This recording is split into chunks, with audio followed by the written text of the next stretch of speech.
Welcome. Welcome to these 5 days of practice that will help correct your posture in the long run and make you aware of your alignment and what you need to change. Learning proper alignment and posture is geared towards beginners and people that practice after a long break, but also everyone who feels stiff, tense, and arch in the upper back and lower back. You can combine this workout with another programs with other programs, but if your goal is to improve alignment and posture, you should practice on a regular basis 4 to 5 times a week. The human body is very resilient and allows great versatility of movement, but repetition is the mother of all skills. Change comes with awareness, because if we are not aware that we need to change something, we will not change. The sessions are 30 minutes a day. Um, with explanation, they will include explanation and exercises to enhance and correct postures.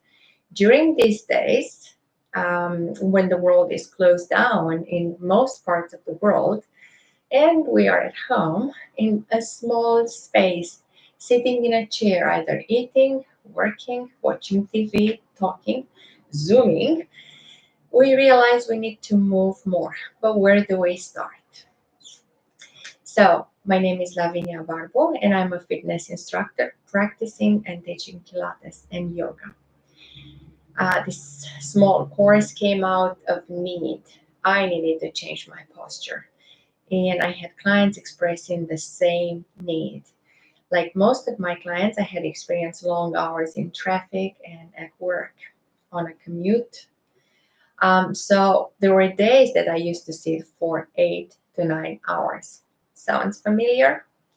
Sitting in place without moving and sometimes adding tension to the arguments at work can create pressure on the spine, especially in the upper back, tightness, and also tightness in the hips. So today, I will explain the static alignment and then we'll do some exercises. So the session is really short, but again, you can combine and you can combine this session with other exercises if you do already. So if you have a mirror close to your home, we'll have to do these exercises with you watching yourself in the mirror, because we need a frontal view, a side view, and if you can do a back view would be awesome.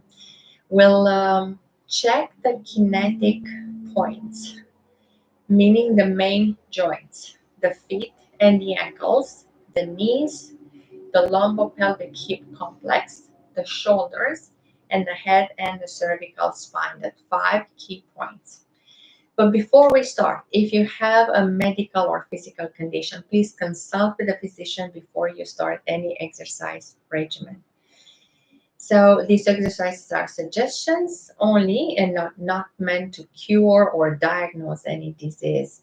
During the session, please listen to your body and only do the exercises that are fit for you. So let's go on the mat. You just need a mat, a towel, maybe some water, and we'll start looking at the alignments. First of all, we have to place the feet like hip distance apart with the feet parallel to each other, not extended or rotated, so the feet don't go outside, they stay in parallel. As you stabilize on both feet, the weight is on both feet, so you don't stay on one side or on the other side, so this would be out of alignment. If you draw a line like from your nose, from the crown of your head, nose, and then along the spine, all the way down, the right side should be symmetrical with the left side. Actually, when you do this exercise in the mirror, you can take a shot of yourself and then you can just draw the line and you can see the position of the shoulders. So what are we looking at? Position of the shoulders. If one shoulder is higher and the other is down, we have to correct this. It's because probably you carry a bag or you stay in a position at work like that. So the shoulders should be relaxed and on one line, and the distance should be equal to your medial line. Then going down to the hips. Again, hips should be parallel with the shoulders, parallel with the knees, parallel with the ankles, and parallel the floor, of course, with the mat. So on your picture on the phone, you can draw the line. There are some special programs that you can actually draw the line and see how much the alignment. So we look for if the shoulder is up or down. If the hip is up or down, that would not be alignment. That would be taking the body out of the alignment. Also, if the feet are turned outside or inside, if the knees are in or out. So, and then with awareness, we realize what to change. If there is any pain during these exercises, you stop, and it's better to work with a physician or with a personal trainer that can see you in real life. But this is just to give you an idea of what to look for.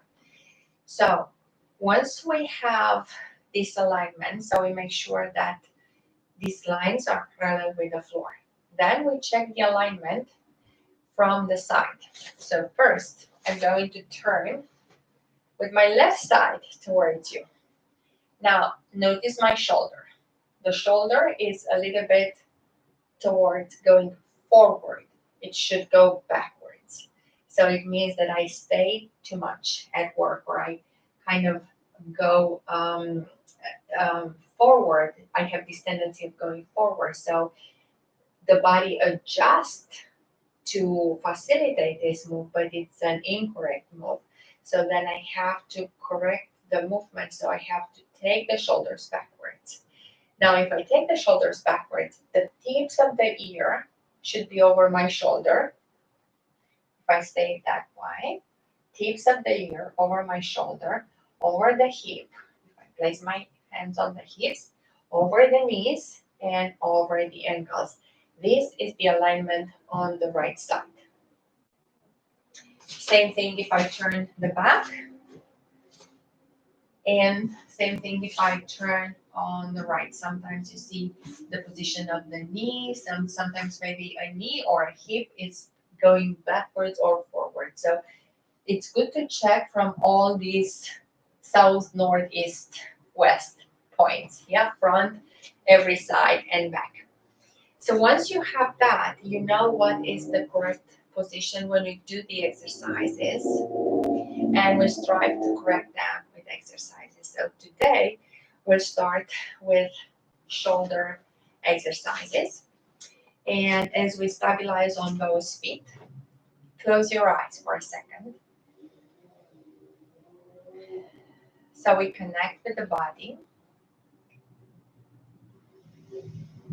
breathing in and breathing out.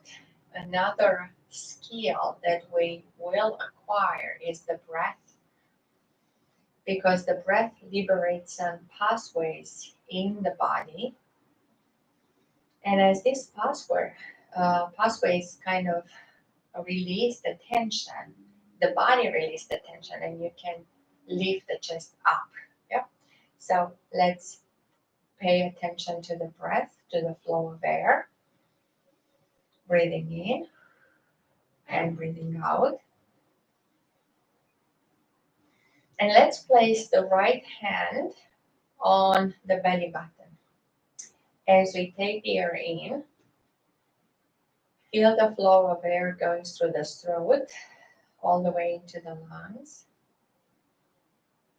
And as the lungs fill with air at the maximum capacity, they push down the diaphragm into the abdominal cavity, and you will notice the belly button with your hand moving away and towards the spine. So let's do this together. As we do this breath in and out, the diaphragm relaxes, and we can lift the chest higher. Yep. So we can lift the chest up. and receive more oxygen into the lungs. So it starts with a small breathing exercise, doing the full abdominal breath. We'll do one more here.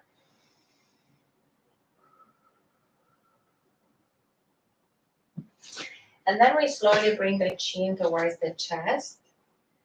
And we notice as we bring the chin towards the chest, the muscles on the back side of the neck elongate and stretch. And they also release the tension that accumulates during the day.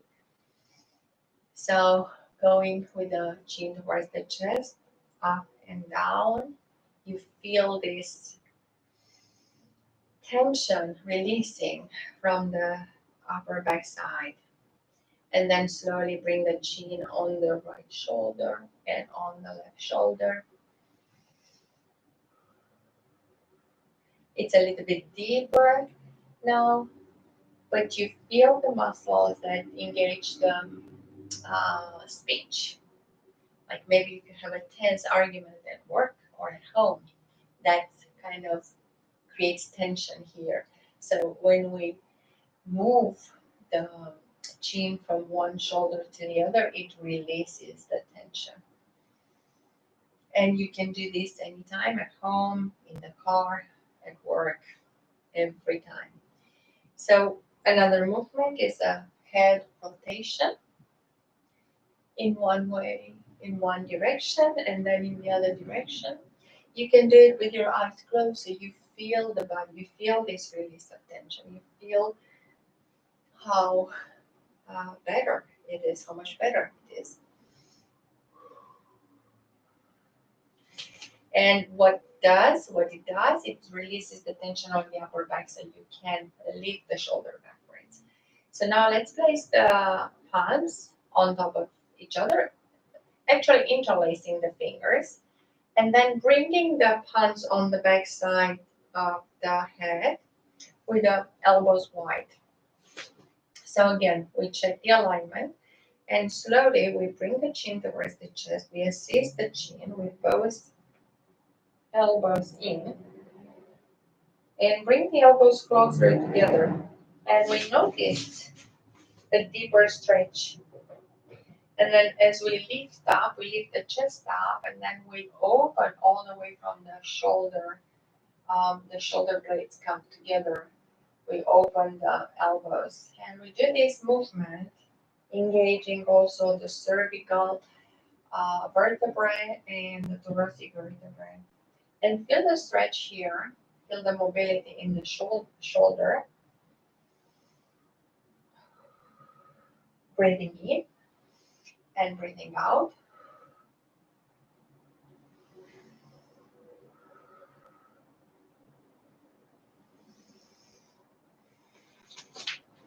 And we do this up to 10. You count 10, and then we'll stretch on one side and stretch on the other side. Again, it releases a lot of tension from the shoulders, from the upper back, from the spine actually. And in time, doing these exercises will alleviate the shoulder. So it corrects. And by doing this every day, it will learn the memory, and will come back to the good form. But it's repetition. Repetition is the mother of all skills.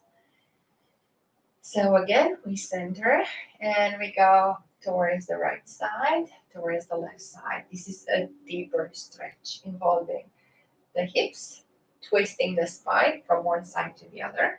But we try to stay firm on the feet.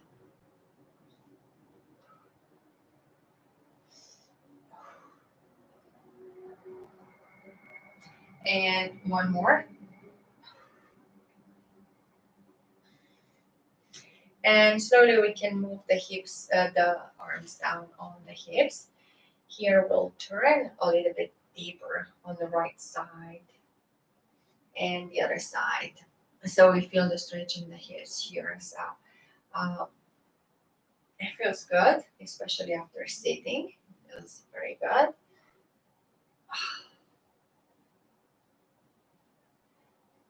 then you can just extend the arms from one side to the other, and you can go as far down towards the knee. It's even deeper. Stretching the hip and arching the spine. Very good. Now with the hands on the hips, we stabilize on one foot and we work a little bit the hip capacity here, the hip, but we stabilize on one foot. So we do both in one shot. And we lift the knee up, 2, 3, 4, 5, 6, 7, 8, 9, 10. Now we switch legs, again stabilization, and then working the hip curl. 2, 3, 4, 5, 6, 7, 8, 9, 10. We'll do one more exercise here. We extend the leg on the sides, again opening from the hip on the side. 2, 3, 4, 5, 6, 7, 8, 9, and 10. The other side. 1, 2, 3, 4, 5, 6, 7, 8, 9, and 10. Very good. So in Pilates, and what separates Pilates from yoga is we pull the navel in. As you pull the navel in, you engage the whole powerhouse, and that would uplift the abdominal wall to support the spine. So let's try and do this together. So practically, with your mind's eyes, you visualize the navel and visualize taking the navel and pulling the navel in towards the spine. As you engage this, you see the response in the back muscles of the glutes. These are the glutes. The glutes would respond like engaging, and you notice the tiny shift, just lifting up, bringing the chest a little bit higher and pulling the shoulder backwards. So this is in Pilates. In yoga, it's not the same movement, but if you choose to do this movement, which I like and I practice, it's pulling the navel in, engage the whole powerhouse. So the more we engage and we work the abdominal wall, the sides, and the back muscles, we create like a powerhouse here, uplifting the spine and making so much easier for the spine flexibility and stability.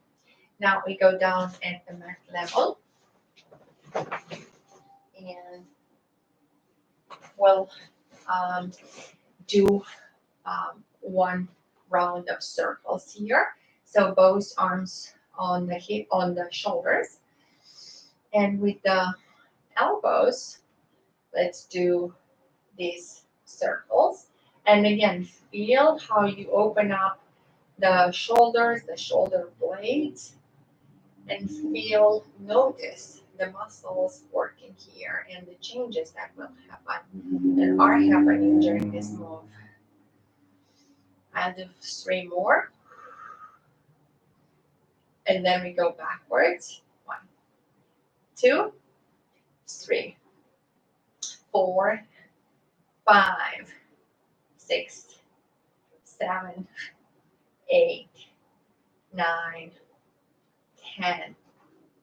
With the elbows wide, I bring the arms up and try to lift the spine from the hips, lift the spine up, breathing in and lowering the arms down. So imagine like a lotus flower that brings your up towards the sky. The petals like are blooming and going to meet the sky and the sun. And lifting as you lift the arms, imagine that you lift the whole spine and you create this space in between the vertebrae. Let's do 5 more here. 6, 7, 8, 9, 10. From here, stretch all the way to the sky and keep the palms together and twist on one side, twist on the other side. Ooh, it should feel good. And then just open up and we'll keep doing the big um, circles with the arms. So now you bring the circles as big as you can.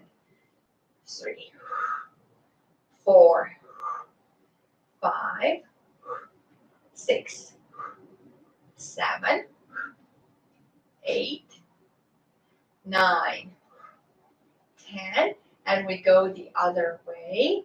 1, 2, 3, 4, 5, 6, 7, 8, 9, 10. Very good. So we are lowering the forearm down, and this is the mermaid in Pilates. So we stretch all the way from the hip to the tips of the fingers. And again, feel the opening in the shoulder, feel the opening of the hip. And slowly go on the other side and feel the same. It should feel good. And we do the sole. I'm just going to turn this way. You open the feet like as wide as the mat, or the heels can go outside the edge of the mat. Both palms are on the back side. Lift the spine up, have the elbows wide, lift the spine up, and then twist on one side. Oh, feels good. Twist on the other side. And continue with this twist, a couple of breaths. Keep breathing, don't forget to breathe here. And then on the next one, we open the arms, so we go pinky to pinky, and then we come back to our center. We always come back to the center, and then we twist on the other side. And let's do 2 more on each side. And last one. And then slowly, we can take one leg and have the 90-degree angle, and we can just stretch forward. You feel the stretch in the lower back, and again, the upper back in the shoulders. And we'll do the other leg. So we started with some vertical exercises because you can do those sitting in a chair, you can do sitting on a mat, you can do sitting on a bench or standing. And then if you choose to be on a mat, you have this exercise to follow up for the upper part, for the correction of the shoulders and also opening the hips. So now place the soles of the feet together and open the hips on the side and try to fold from the hips forward as far down as you can without forcing. So all these exercises should be with kindness and with patience. So take a few full breaths here.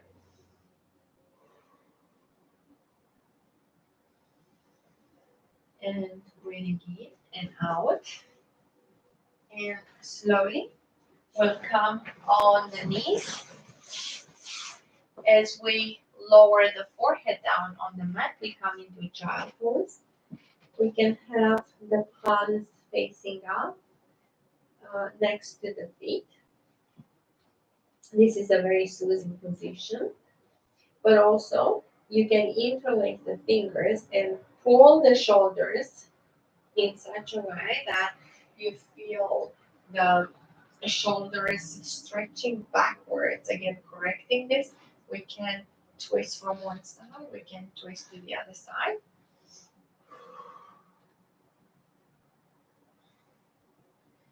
And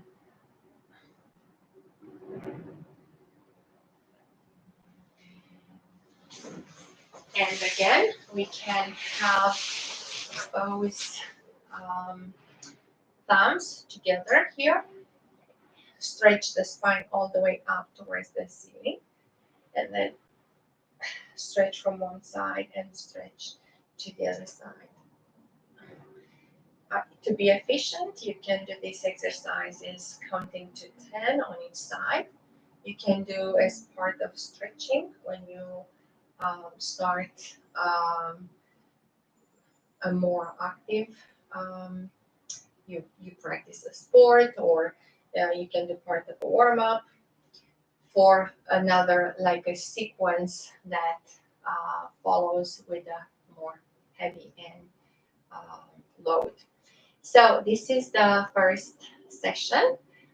We end here. I hope you find something of value in this and you can practice it. So thank you so much, and I will see you in the next session. Have a wonderful, wonderful day. You can give me feedback, and I appreciate every feedback, but see you in the next session. Thank you for today.